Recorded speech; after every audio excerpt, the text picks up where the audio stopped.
Welcome to Awaken the Mind, the NLP and Hypnosis Guide, hosted by David Uhas. You're listening to Awaken the Mind, the NLP and Hypnosis Guide, a podcast that inspires the curious to the professional to discover meaningful content and pursue their passions.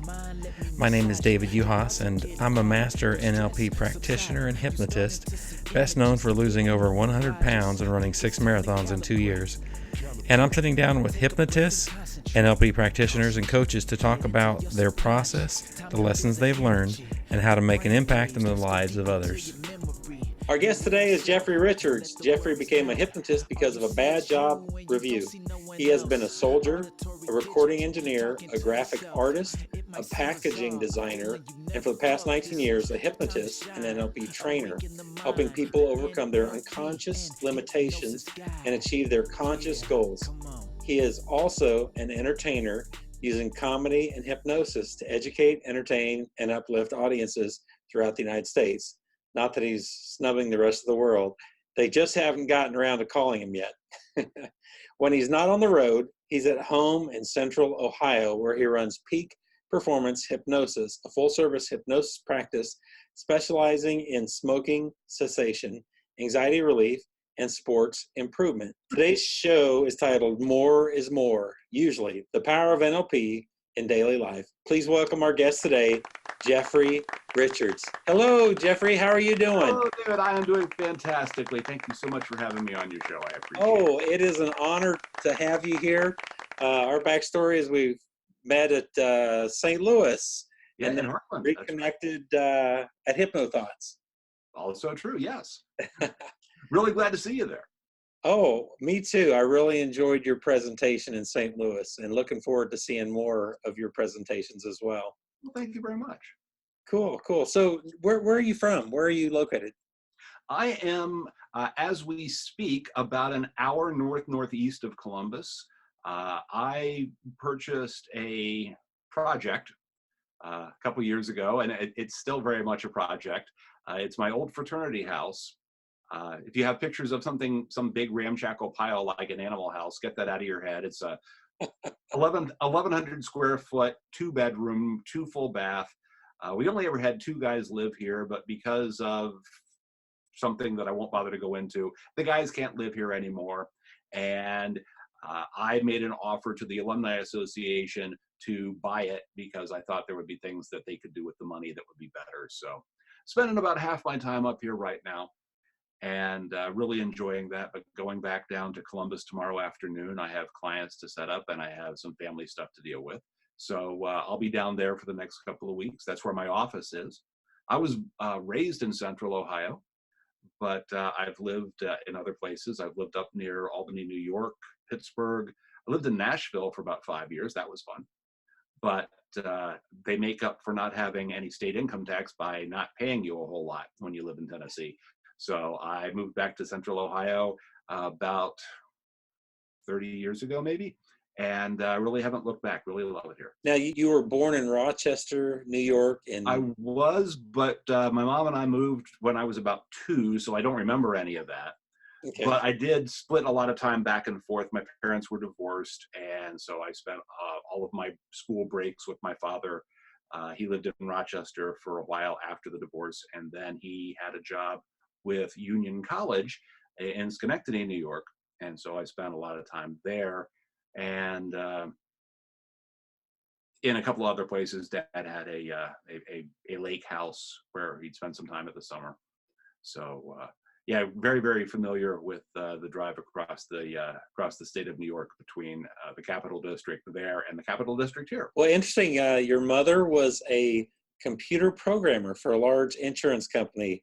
She was. Mom was a psychology major in college, and her father, my grandfather's, one of his best friends, was at one point in time the president of an organization called the College of Life Underwriters, which is a big life insurance agent organization.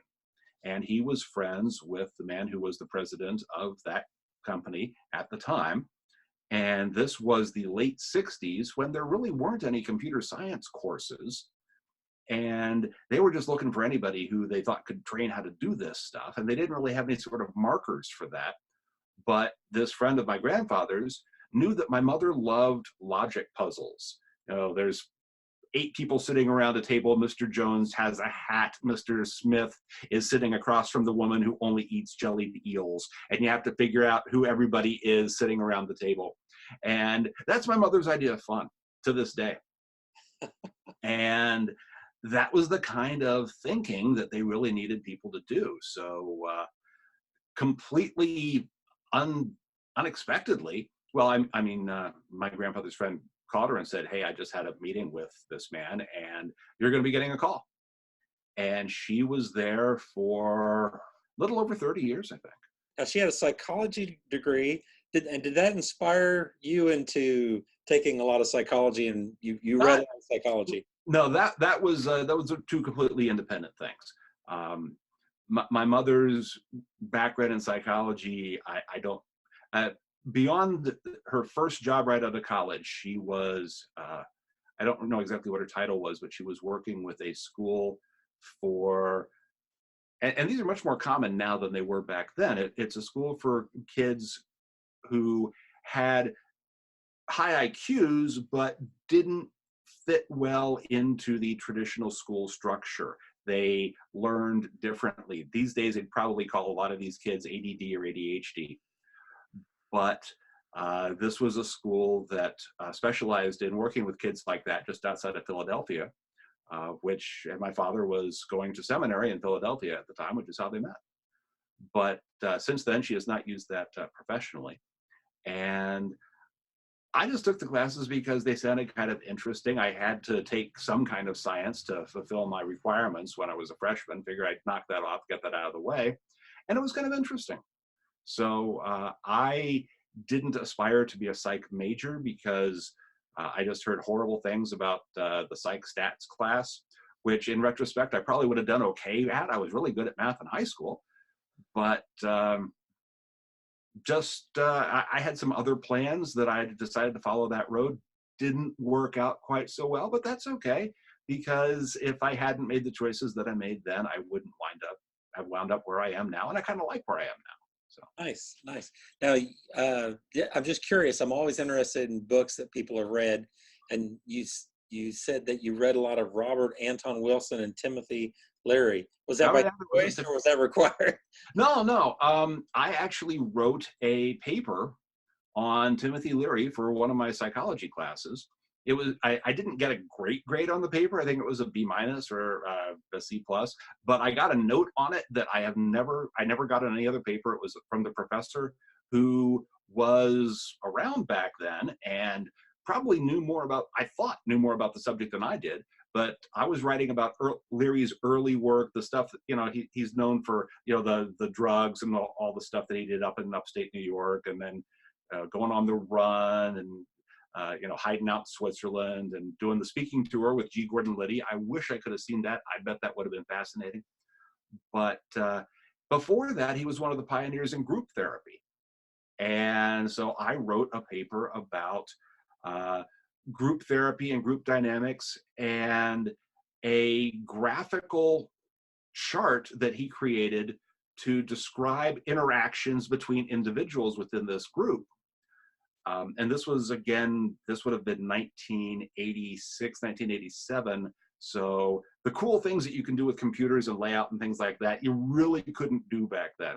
So I made my cover page, literally cut and paste. I Xeroxed this picture and trimmed it out and taped it to my cover page, and then I Xeroxed that and put that all together, which it goes on to, when you understand that I then spent like 30 years in printing and publishing, it's like, oh, clearly.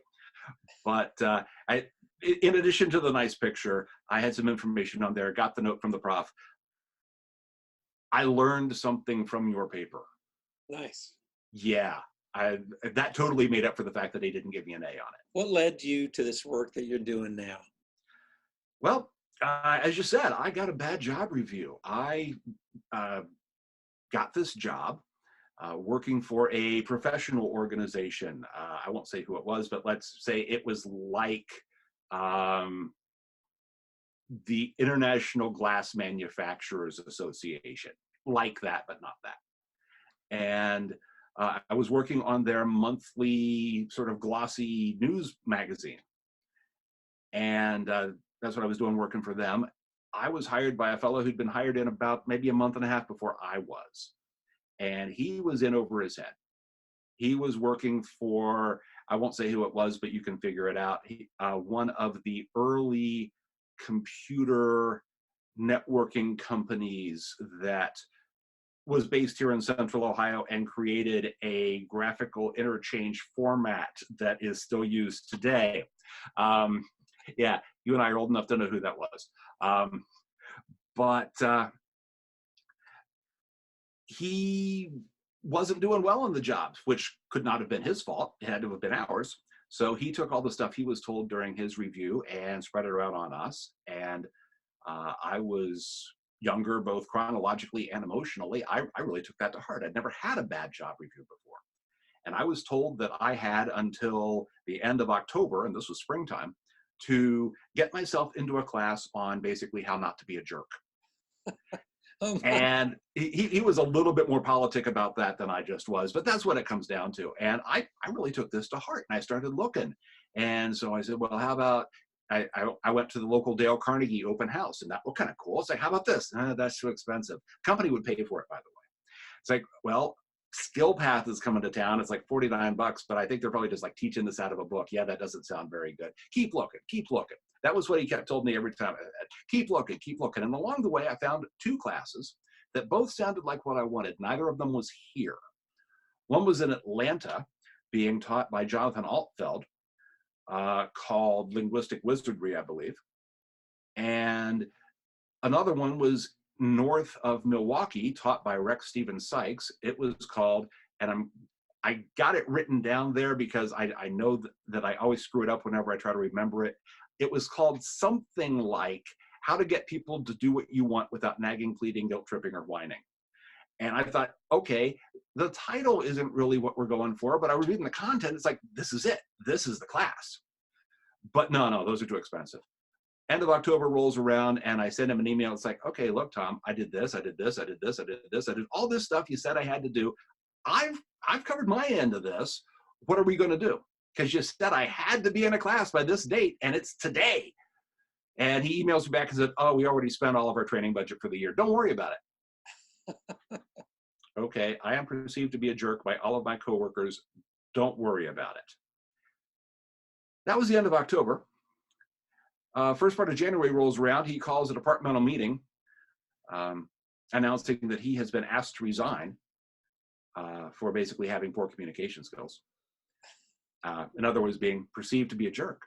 And I felt bad for the guy because they convinced him to stick around until they hired his replacement. They wanted him gone so bad, they didn't wait until they found somebody new. It's just like, okay, you're gone. The guillotine blade is hanging there, and, you know, we hate you and you suck, but you got to go. You got to go so bad, you got to go before we can find your replacement. And in fact, they did find someone, but he couldn't leave his current gig for like another 30 days. So for a month, we all reported to the director. And we got so much done during that month because we didn't have to go through layers of stuff. It's like, you know, we need this. It costs this much. We need it so we can do this. Oh, okay. Go buy it. Okay. And one day I took my copy of all my printouts and all my flyers and things, and I took it in and put it on his desk and said, did Tom tell you about any of this? Because he'd been telling me that they'd been talking the whole time. Did Tom tell you about any of this? Nope, first I've seen it. Kind of surprised you signed that review. No one around here thinks you're a jerk. It's like, well, if I didn't sign it, he could have fired me. So yeah, of course I signed it. And as a present for not committing homicide on company grounds, they paid for me to attend this class up in Milwaukee. I had to get myself there, pay to be there, but they paid for the class. That was something. And it was a class about it had some other stuff in it, but there's a lot of NLP in there. And I really liked it. It was a lot of fun, with the exception of one guy who was there because his girlfriend made him. Everybody was there to learn more stuff, to be better walking through the world. It was a great time. The instructor was having a great time. I knew how much the class cost. I can count and I can do math. So I knew what he was making. And so here's this guy having a great time, helping people who wanted to be helped, making a lot of money. And this was not his flagship product. This was the top of the funnel. And it's like, I want this guy's job. But this was back in the late 90s, early 2000s, when NLP practitioner was 21 days and several $1,000s. And Master Prac was 21 days and several $1,000s. Train the Trainer was only 2 weeks, I think, and several $1,000s. And I actually had the vacation time. It was one of the few advantages of working for that company. They had great benefits. That made up for them not paying you a whole lot, kind of like living in Tennessee. And I changed jobs, so I had the money, but now I didn't have the vacation time anymore. So when I finally got everything together was right before 9/11. And if you ran a business that lived or died on people flying into your location, a really bad time of the year to be scheduling your appointment was 3 or 4 days after the towers came down, because the planes were grounded and they had to cancel the class. They wound up going out of business. I don't know whether it was because they needed the income or because they just decided maybe it's time to make a change. So it took me a while to find somebody else I wanted to work with. But in the interim, because I didn't have the time and the money put together, because a lot of the NLP strategies come from modeling hypnotists, I figured, well, I'll study hypnosis. There was a woman in Detroit, which was about 3.5 hours away from Columbus, who was teaching hypnosis on weekends. And so I would, on Friday evening, get in my car, drive straight from work to Detroit, check into the hotel, do class Saturday, do class Sunday, drive home, go to work on Monday, forget 90% of the stuff that I learned the previous weekend, drive back up the next weekend. Did that for 3 months. It was a place to start. I went on to get more training and different training, and all sorts of people who thought that they had, the best version of the mousetrap, and all other mousetraps were inferior to theirs. What were some of your earlier learnings that you really valued, like whether it was in the NLP class or with this hypnosis? Definitely, even before I started, formalizing my NLP training, understanding that the more you get all the senses involved, the better a result you're going to get, pretty much no matter what you're doing, whether it's hypnosis or any sort of creative process whatsoever. I trained, the first place I ever went was Infinity Institute in Detroit that Ann Spencer founded. She was the woman who founded the International Medical and Dental Hypnotherapy Association as well. And one line that I use regularly that I think I got from her was, see what you see, hear what you hear, feel what you feel, and believe it because you know it's true. And I use that a ton. So that's an associated state. Yes, very much. Yeah. Can you, some of our listeners, they do not have the training. So can you talk about the distinction between associated and disassociated? Sure. Associated is a word that you use to describe imagining an experience as you're actually experiencing it, the way that you're literally physically in a moment in real life. Disassociated is when it's almost like you're watching yourself on TV. The event's unfolding, but you are observing yourself. And you can get real fancy about this.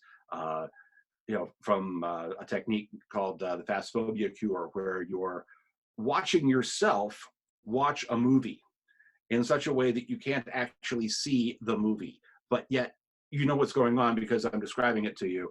And believe it or not, it actually works. It sounds way too complicated, and it sounds like a bunch of gobbledygook when you're reading it in a book, which is one of the reasons why I'm not a huge fan of hypnosis books or NLP books unless you've already got some training in one or the other.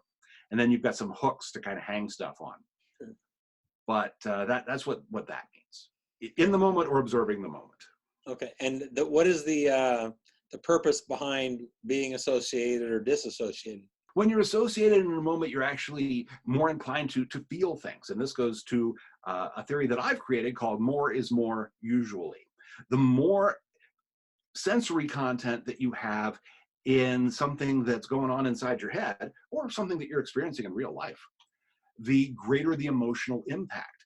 The corollary to this is less, usually. I'll explain that usually here in a bit.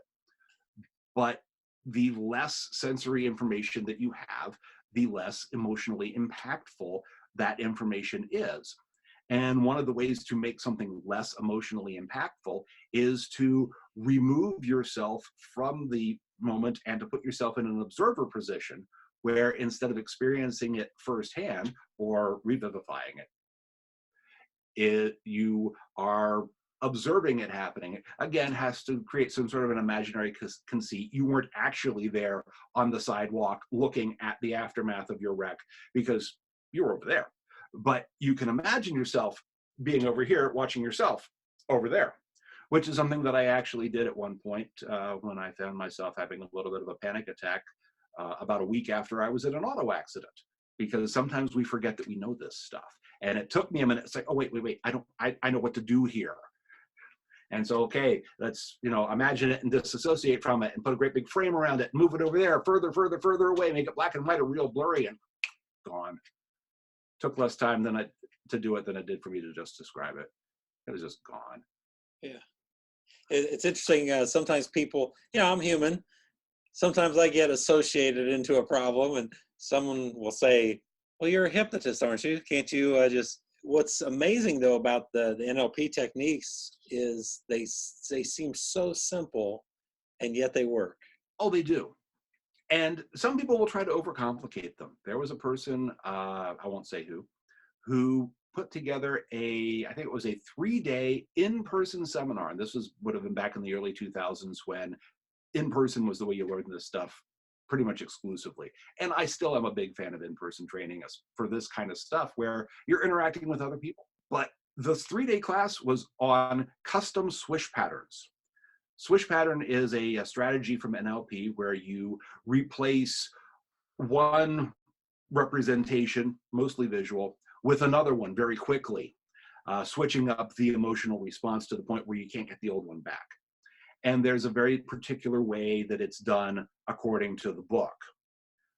But once you understand the mechanism from it, you can do that switch. And a lot of people these days are calling it the switch pattern. We used to call it the swish pattern because that was the noise you made when you replaced one image with the other. It went swish. Yeah, there's a reason these people weren't in marketing. It's, they weren't great at coming up with names. Although neurolinguistic programming, that's a corker. I mean, I know people who've tried to beat that. There's neurohypnotic repatterning and conversational persuasion and influence, and neurolinguistic programming is still better than all of them. Richard Bandler will tell you he was the one who came up with it. I don't know whether he was or not. Some of Richard's stories aren't exactly the way it happened, but whoever it was who came up with that, good job. The unconscious mind doesn't know what's real or what's made up, so... Exactly. Something that is vividly remembered or created to the mind is as real as something that's actually real. The swish pattern, there's different patterns, different NLP techniques, and each one has got a unique purpose. So like for the swish pattern, what would you use that for, with whom? The swish pattern is something that you'd use where you have somebody who wants to replace one way of being with another. To paint it with very broad strokes. You can use it for everything from a specific behavior like biting your nails, where you have a representation of someone actually biting their nails being replaced with somebody who has very nice and pretty and even nails. You can do it with something a little bit more general and internal, like somebody who isn't happy with the level of motivation and amount of things that they accomplish. I hate the word lazy. I don't think that it's a useful word. Lazy just means that you're interested in stuff that isn't what other people think you should be interested in for the most part. Lazy is a protective behavior. Everything we do is a protective behavior. If you're not doing the stuff that even you think you should, hate that word too, be doing, There's a reason. There's a reason behind everything that we do. There's a positive intention behind even the stupidest of behaviors. And that intention is to, in some way, shape, or form, protect yourself. Not necessarily physically. A lot of people, I think, get that wrong. They don't understand that the protection isn't of the body, it's of the self. And while we are definitely prone to not injuring ourselves, over injuring ourselves, I've worked with enough people with military backgrounds, first responder type backgrounds, who would much rather put themselves in harm's way than have to live with the knowledge that they could have helped somebody and didn't try. You have some role models. You talked about these greats, Mike Mandel, Dave Snyder, Richard Ongard, Joni Nadal. Can you talk about them a little bit? I've heard the names. Sure. Well, if you were at the keynote at Hypnothoughts this year, you got to see Mike Mandel. Mike tells a story like nobody's business. I like a very well-crafted story. And surprisingly, despite the fact that Mike and I had both been at Hypnothoughts for all 7 years, we'd never met. And so I fixed that this summer. I love the way that he tells stories. Joni is fearless. Joni is a psychotherapist who uses hypnosis when she works with athletes. That's really her specialty. Joni is, and I am kicking myself for not remembering whether this has happened or whether it's coming up. She just turned 60 and she's running her first marathon. I mean, now Joni's in great shape. She comes from a family of swimmers. That's kind of how she got into this, was working with her daughters who are world-class swimmers. David Snyder. David and I came up through the ranks together. I met David when we were both taking somebody else's class. And we met again when we were both taking somebody else's class. And then he really took off. Very, very shortly after that class, he received what he refers to as the download that helped him really get a different perspective on things. And David is the guy to go to if you've got this idea or you've learned something. It's like, okay, this is useful. What do I do with it? David will take it, tear it apart, weaponize it, and turn it into something that you can do something with every single time. He's not the first person to do spinning, but he does spinning his own way. He's not the first person to use the magic square, which used to be called resource sorting, but he's done it in a way that's better. And he's just one of those guys where he'll find something that's good and he'll make it great every single time. I look at where we both were 15 years ago and where I am now and where he is now. It's like, yeah, I need to get busy. Who else was on that list? I'm leaving somebody else. Richard Ongard. Richard Ongard. If you want to get stuff done, give it to Richard Ongard. You've probably heard the expression, if you want something done, give it to a busy person. He is the platonic ideal of that statement. Last spring, I was trying to fall asleep and I was surfing the web on my phone, going to a couple of news sites, and it's like, oh, they finally did this. I read an article where one of the parts of the Affordable Care Act, also known as Obamacare, was repealed, now allowing organizations to offer group plans to their members. And I knew this was coming because they've been talking about this for a while. And it's like, okay, well, this would mean that a hypnosis certification organization could offer health insurance to its members. And the lack of health insurance, being self-employed, is a huge barrier to entry, or a huge perceived barrier to entry to a lot of people wanting to enter this profession full-time.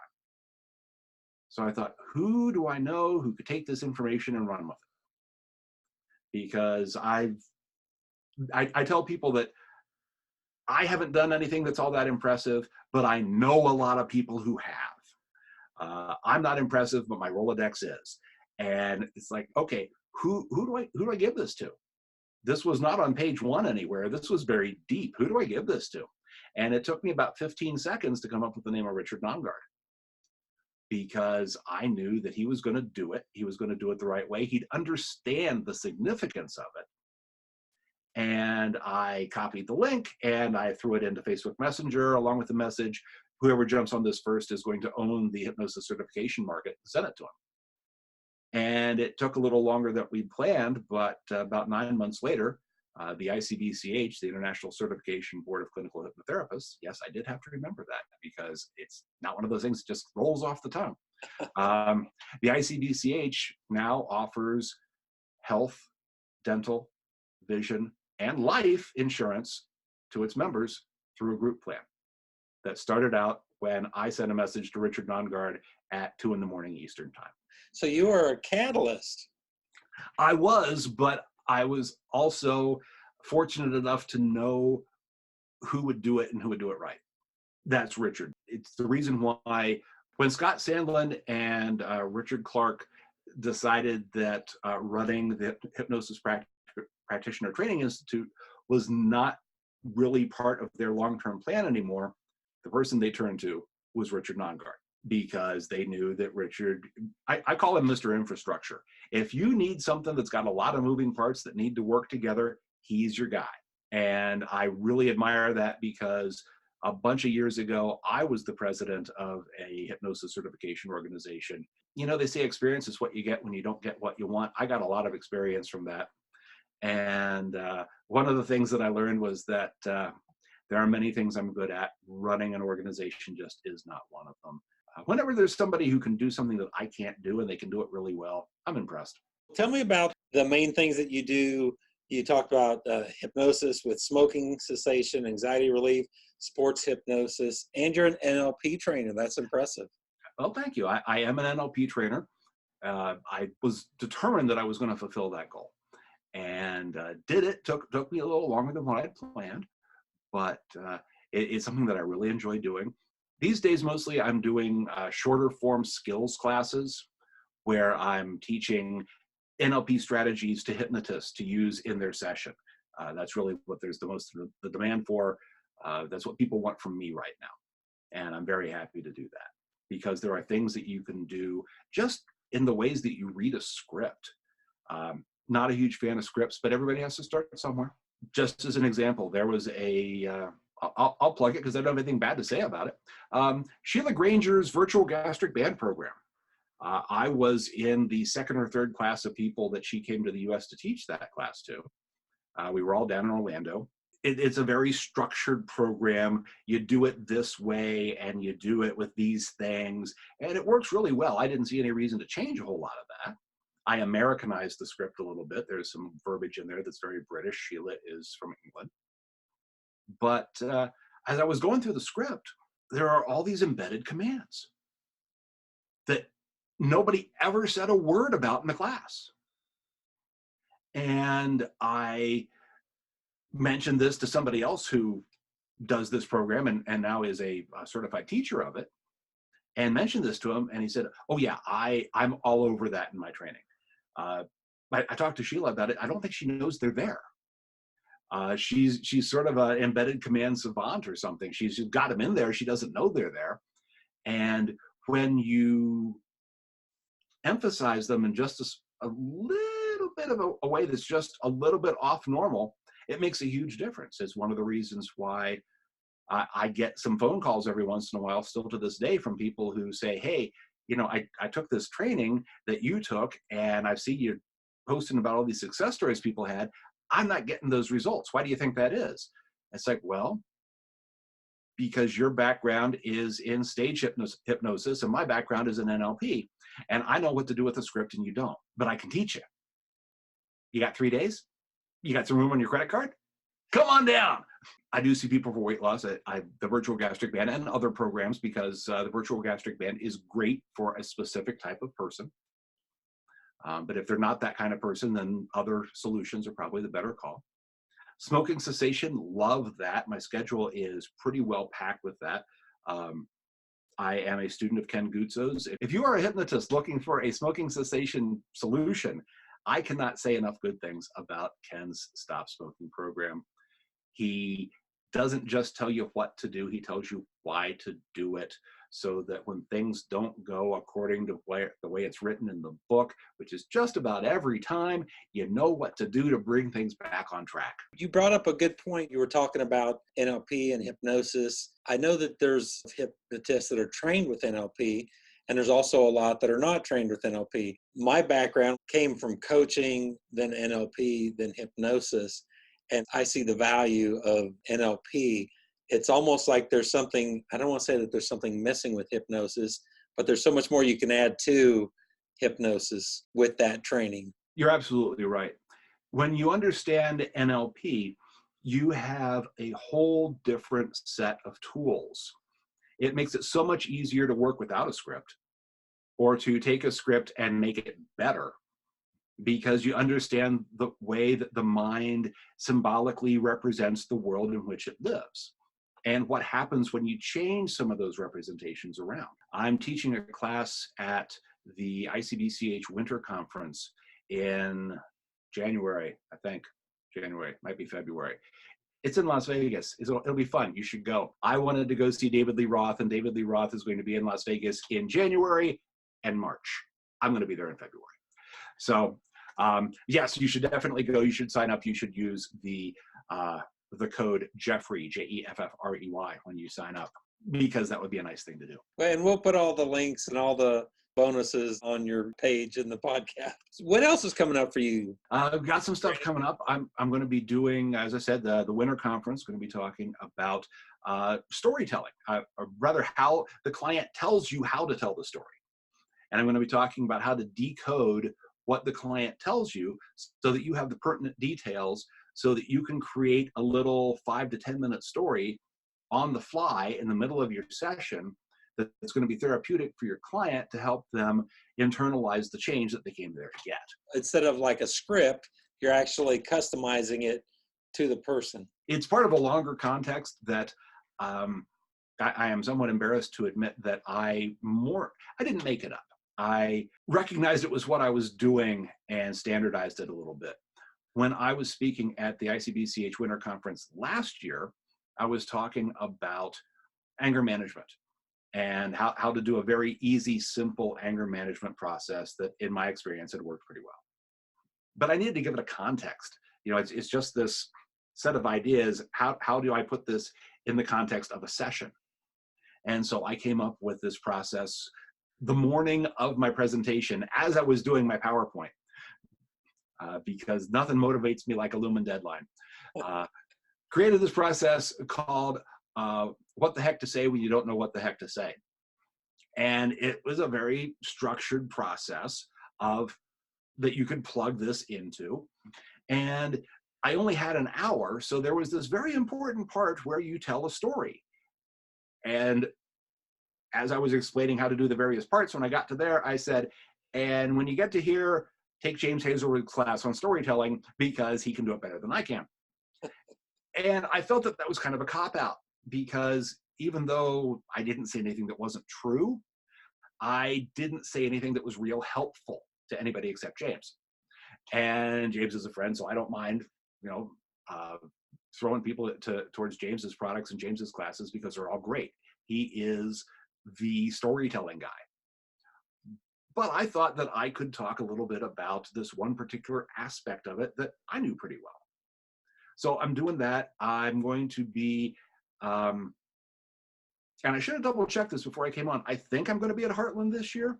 I have been so busy over the past several months. I'm 90% sure that I submitted a proposal and it's been accepted, but I couldn't tell you what it is, and I can't find any record of it. So I need to talk to William Mitchell this week and find out if I did that. But I'll probably be there either way. Heartland has moved to a new hotel. It's going to be in downtown St. Louis this year. Oh, nice. Yeah. Bigger, nicer facility. Just a heads up, parking isn't free anymore. Really not free. It's a little on the pricey side. But it's a much nicer facility. I think this is going to be just a really big shot in the arm for the conference. Nice. Also, over 4th of July weekend is Hypnosis World. I will be back in my old stomping grounds of Nashville, Tennessee. Hypnosis World is a conference put together by Rich Guzzi, not to be confused with Ken Guzzo. I know them both. I'm friends with them both. I am constantly messing up their names in conversation with them. It's embarrassing. they're inversed. It's Oh, and it's not like they're anything alike physically. Like Ken's 6'3" and he's got a shaved head, and Rich is like 5'6" and he's got full head of white hair.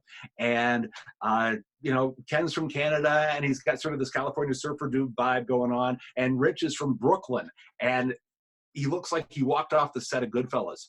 And they're just nothing alike at all, except they both happen to be hypnotists. They'd never met until Hypnothoughts this year. Rich lives just outside of Nashville. And so we are doing the Hypnosis World Conference in Nashville this year. Going to be a great time. It's going to be a smaller conference, kind of like the ICVCH Winter Conference, but it's geared towards creating a practice, a business, a lifestyle that you can be happy with being a hypnotist. There's a lot of people that spoke at last year's conference or I guess I should say this year's conference, who are not regular speakers on the hypnosis circuit. There's a fellow who runs, he's a chiropractor, but he runs a health clinic down in Florida. He has, neurologists working for him. They are his employees. He's a chiropractor. He has MDs working for him. wow. And he's got this fantastic setup. And he'll tell you everything that he does in terms of social media, in terms of promotion, in terms of everything he does to get patients through the door of his practice. And you've got Leon Sankova, who runs a big mental health business in Maryland, I believe, who is actually doing a separate class here shortly on how to take what you do as a hypnotist and integrate that with some of the governmental options that are out there to get into the public health side of things. In terms of providing solutions to underserved communities and get paid really, really well for it. That's not a conversation. That's not a topic I'd ever heard anybody talk about until Leon was at Hypnosis World this year. Nice. So, yeah, it's a really interesting conference with a very interesting mix of people. It's a good time. Hypnosisworld.com. People should check it out. Also, just want to mention, we're not getting paid to promote any of these people. These are just natural testimonials. And I do appreciate that, because when I go to a conference, there's a lot of times like, I know a lot of these people, but do you know this person? Do you know that person? So it's really great for a new person to hear about what is the value of this person? What is the value of that person? So thank you. Oh, you're very welcome. And with the exception of, well, Richard's been there a couple of times. Joni, I think, has been once or twice, maybe. Like David Snyder has never been to Heartland. And Mike Mandel has never been to Heartland. And Heartland is very much a regional conference. It's just at the very edge of my region. It's in St. Louis, so it's about an 8-hour drive from here. And I do drive because I will typically do an after-prom hypnosis show that weekend in that area. And so I need to drive, so all my gear is with me. But there's a ton of these people, Rich Guzzi. Rich does a couple hundred dates a year, travels all around the world, literally, doing stage shows. And in the stand-up comedy community, yeah, everybody knows Rich Guzzi. Rich started out as a stand-up until he made the discovery that quite a few other stand-up comedians have made over the years, which is that stage hypnotists get paid 3 times as much as stand-up comedians. So he went out and learned how to do stage hypnosis really quick, and he got good. He got really good. His show is funny. His show is a comedy show with hypnosis in it. It's not a hypnosis demonstration with some jokes stuck onto it. And nobody at Heartland knew who he was. I say nobody. Like 8 people knew who he was at Hypnothoughts before he showed up at Hypnothoughts. Everybody knows who he is now, though, because he made darn sure of that. That's just the kind of guy he is, and I love him for it. Rich is like the older brother I never had. How do our listeners get a hold of you if they want to find out more about the work that you do? What's the best way to get a hold of you? I answer my own phone, so the phone number I'm about to give you is my cell phone number, which means if you get all excited and all head up and you want to call me and it's 3 a.m, stop. Go to bed. Call me in the morning, late in the morning. I'm on Eastern time zone, too. Time zones, they're a thing. They've been around for a long time. Look them up. I say this because many of my friends out in California seem to think, It's only 11 o'clock where you are. Right. It's 2 a.m. here. I might be asleep. Probably wouldn't be, but I might be asleep. 614-580-2661 is my cell phone number. And your website? My website is peakperformancehypnosis.com. And if you want to email me, Jeff at peakperformancehypnosis.com. Facebook is Facebook/Peak Performance Hypnosis USA, because somebody else already had Peak Performance Hypnosis. There are more than one company out there called Peak Performance Hypnosis in the United States. So. Well, thank you so much for being on our show today. Always a pleasure to see you, Jeffrey. And I look forward to seeing you again at the next show, conference. Either, both, doesn't matter. Thank you for joining us today with Yeah. Awaken the Mind, Relax. hosted by David Juhas. Awaken the mind, you need to understand. If you can't, you must, and if you must, you can. Now that I got you, let me put you in a trance. Got you feeling hypnotic, your mind, let me massage it. Your thoughts are getting quiet, your stress subsiding. You starting to see images, but it ain't no mirages. Think it's time to calibrate. Take a breath and concentrate. Get into your subconscious. Time to feel the energy, the brain waves. Let's go deep into your memory. Beware of self, let the worries melt. All you see is you and you don't see no one else. Auditory digital, talking to yourself. It might seem bizarre, a feeling you never felt. This is your time to shine. Awaken the mind, the NLP and hypnosis guide. Yeah.